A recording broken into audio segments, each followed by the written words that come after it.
The Village is a movie I have a personal love for. I saw it with my friends in a mostly empty theater when it first came out, and my friend and I argued about the twist going into it. He ended up being right, and I was a little disappointed by that. And beyond that, the marketing for the movie suggested a suspenseful horror, yet the actual movie was a drama. This ignoring of expectations caused the movie to suffer a lot of critical hate upon release. Well, since then I've rewatched the movie a couple times, and aside from the main twist in the movie, I found the movie to be a remarkable effort by director M. Night Shyamalan to tell a human tale of love, loss, and purpose. Needless to say, if you haven't seen this movie, just stop this video right now and watch it first. You'll get more out of it that way. I want to divide this analysis into 5 parts: the opening scenes, the nature of crime, the use of colors, the camera angles, and the ending. Personally, I would love to have a section on the music and score of the movie, especially to acknowledge the amazing work of James Newton Howard and especially violinist Hilary Hahn. However, it would bring me up to 6 parts, and I just don't have the ability to properly do a musical analysis. I'll leave that for more capable musical critics.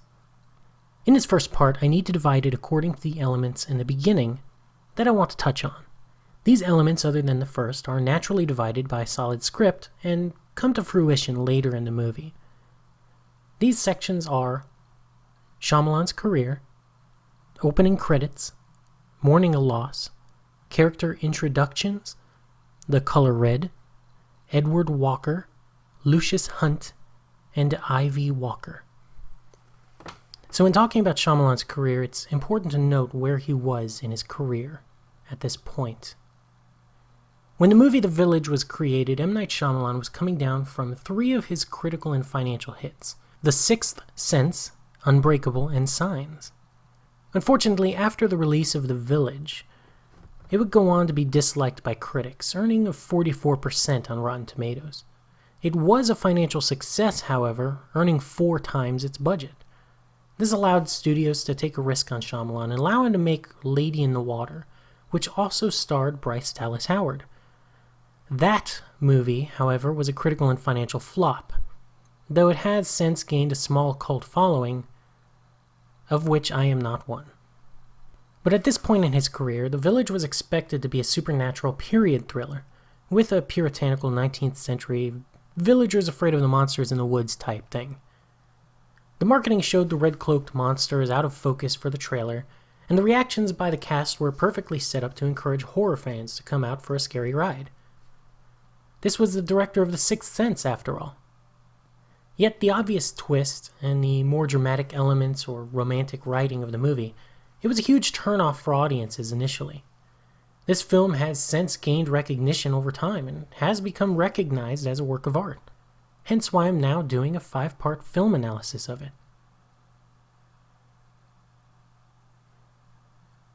So in regards to the opening credits, the original title of the movie was The Woods, and this was pretty much the title they were going with for most of the production. As the opening credits are basically shots of trees in Hitchcockian format, it's clear that Shyamalan wants to emphasize the woods. The music has a strange, almost American Indian feel to it. The music fits the idea that the native peoples had a mythology of creatures in the woods, as mentioned by Edward Walker to his daughter Ivy later in the movie. Also, the font used is somewhat period style. It emphasizes the 19th century setting, as assumed by audiences for the first viewing. The film then moves into some type of funeral. Now I want to break down this scene because Shyamalan uses it to tell us so much in a limited amount of time. First, the setting is made clear. The tombstone says 1897, and we see a bowler hat prominently featured in frame. Second, the tombstone also indicates it's the resting place of 7-year-old Daniel Nicholson, who is the beloved son of August Nicholson.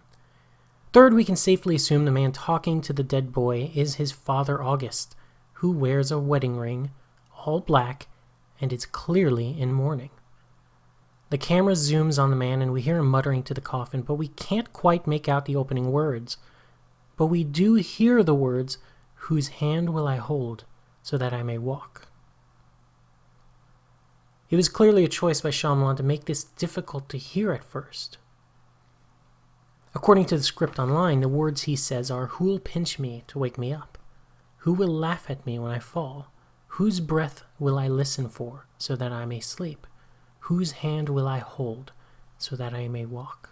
These poetic words are said at a time of loss for August. He will miss his son very dearly, and most of this loss is conveyed with minimal dialogue. We found out later it was illness that took Daniel Nicholson from the world, and clearly August is at a place where he doesn't know who to blame for it. So with regard to character introductions, August Nicholson is the first character we're introduced to. This is not a mistake by any measure. He is symbolic of the reality the villagers face in their choice of community, one where criminals will not take a life, but death still comes for them. The second character to speak in the movie is Edward Walker, who acts as a de facto head elder of the village. He's idealistic and was the main driving force for the elders to live the way of life they now found themselves in. Perhaps he even blames himself slightly for August's loss, because August puts a hand on him during his speech. We found out later it was Edward who suggested this lack of technology and settling in a new area. He was a history teacher, and this was something he studied very well. Interestingly, the third character shown with something of a speaking part is Noah, who laughs at the sounds in the woods. Everyone else is creeped out by them and looks nervous, but not Noah. After your first viewing, you should understand that Noah is in on the joke, so he's laughing because he understands it's all a farce. But in many ways, Noah is more like someone from the towns than anyone else. We have in the introduction the survivor of loss, the one who feels guilty, and the attempted murderer, or criminal. Now, the color red is important in this movie. It should be broken down in more detail later on, but for now let's talk about it in the introduction. In a beautiful collection of scenes, the audience is shown the way of life in the village. There's animals, cleaning, gardens, and chores. It's a simple way of life, but it has its fun. It's a human thing to have both fun and do work. This whole scene uses no dialogue, instead opting for a fantastic violin soundtrack. We are also shown the first instance of the bad color, red. The girls are playing and having fun until the red color is seen by one of them. They stop what they're doing and in a move similar to the grave in the beginning of the movie, bury the red plant in a hole in the ground. Then they return to their chore, no longer playing while doing so. This whole scene is a perfect metaphor for loss of life, and an explanation of the color red. It is the shedding of blood. A person sheds blood, is buried, and the previous fun and innocence is lost. So, for the village, the color red is a taboo, something to be avoided because monsters in the woods are attracted by the color. But for the elders who know what crime is, they see the color as indicative of bloodshed. After the first night is shown where torches in the color yellow are prominently displayed for the audience to observe, the next use of the color red is in a reflection of one of the monsters. When it cuts away from this creature, we are under the impression that the creature was the one who skinned the animal in the next scene. You can hear the sounds of flies and distant animals, suggesting it's a dead animal before the dialogue even informs us that it is. It will be revealed later that it was Noah who did this, to fulfill the myth of those we don't speak of. Edward Walker is the school teacher, and as a result, Shyamalan is able to use him to build the world of the village and investigate a heinous act, as he says. This is simultaneously world building and character building for Edward Walker, and it's very interesting. There is an important element to Edward's character in the fact that he's a teacher. He takes care of indoctrinating the children of the elders and raising them up in the village. Likewise, he is in many ways the de facto leader. As a result, he not only influences the current generation and controls them, but the next. And his decision, his effort to create the village, weighs heavily as both a positive and a negative at all times. Anyways, returning to the skinned animals, the school children describe those we don't speak of, and the audience is informed of the situation. They stay in the woods, and the villagers stay in the village.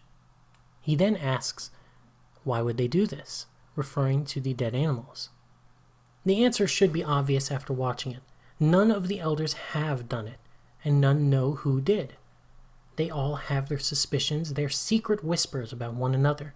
In fact, Edward still thinks it's another elder later when Ivy leaves for the towns. He didn't say who, but I suspect he thought it was August, but we really don't know. We are also shown an elders meeting, with Edward and his wife seated next to one another and Alice Hunt next to her. I have to admit, when I first saw this movie, I didn't realize Edward was married. But it makes sense. The smile Alice gives Edward automatically cues the audience to the close relationship she and Edward have.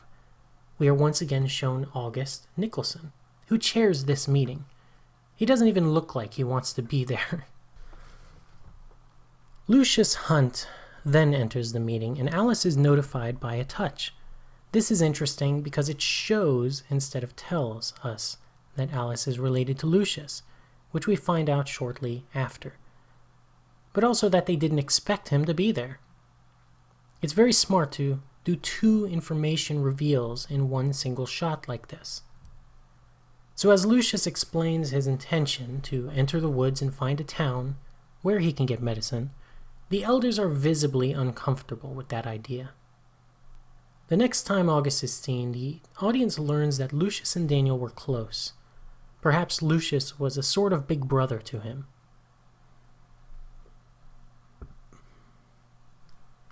Mr. Nicholson talks about how Lucius and Daniel both spoke very rarely. This explains Lucius's silence in the movie as being both a quiet person and mourning the loss of his young friend. August also explains that he hadn't slept in many nights, a reference to the opening lines of the movie. He can't sleep because he feels the loss of his son so greatly at night. Also, August is the first character to acknowledge the black boxes in the corner of the room. Yet all of this explains why Lucius wanted to go to the towns. He is mourning Daniel as well, and that's his way of showing it. But more than that, when Lucius is arguing with his mother, we see him as both a human and likable. He's willing to go sit with his friend in the tower because of his fear. He's called a good friend, while the film's world is still being built up in the audience's mind. This is almost a class in writing a likable character because even with little dialogue, Lucius is still a likable enough person to the audience. I also want to point out the brilliance in editing this scene. We are shown the establishing shot that shows the tower and the coming of night.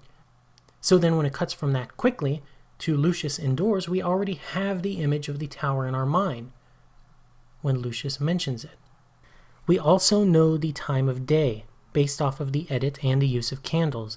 It was a very smart transition. The last part of what I will call the introduction is actually about 13 minutes into the movie. But I feel I'd be remiss in skipping over this character. This is the introduction of Ivy Walker. Her sister confesses her love to Lucius, and immediately we cut to Kitty crying in bed and Ivy consoling her. We don't get to see Ivy's face, but based off her voice, we understand her nurturing nature. Meanwhile, Lucius is over at August's house, talking with him.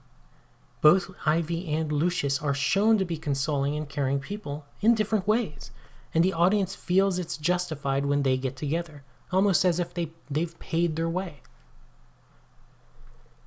When we see Ivy Walker next, it's to punish Noah for hitting people with sticks.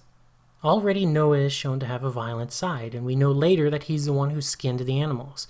His behavior is sociopathic, with the torture of animals and lack of understanding morality. Animal abuse being one of the McDonald triad, actually. However, Ivy is shown to be blind for the first time. Despite this, she's still strong and chastises Noah for his behavior. She makes him kiss her on the cheek and then challenges him to a foot race, which makes it clear that she thinks of him as a child. They approach a rock and Lucius is sitting there eating. I'll continue that scene in part 2 because it's very important. However, once again, Shyamalan has a likable main character, and after Lucius is incapacitated, Ivy takes over as the star of the movie. Despite being blind, Ivy is shown to be the strongest character in the movie. I think I'll stop there because if I go past the 20-minute mark and still call this the opening scenes, I'm going to get mean comments on YouTube. In conclusion, the opening scenes perfectly set up the tone, themes, and characters within a span of 15 minutes. This allows any changes to the established norm to be felt by the audience, and also allows the audience to feel empathetic to issues with the characters. The inclusions of victims, mourning, and a death in the opening scenes allow the audience to understand why people would form a society like this. It's really interesting. If it seems like I'm leaving out some things, stay tuned for the next section, which should start to tie these threads together. Well, I hope you appreciate that. Stay tuned for part 2, The Nature of Crime. It's fascinating to me, and by far the biggest thing I've taken from the movie. I hope you'll watch it. Thank you.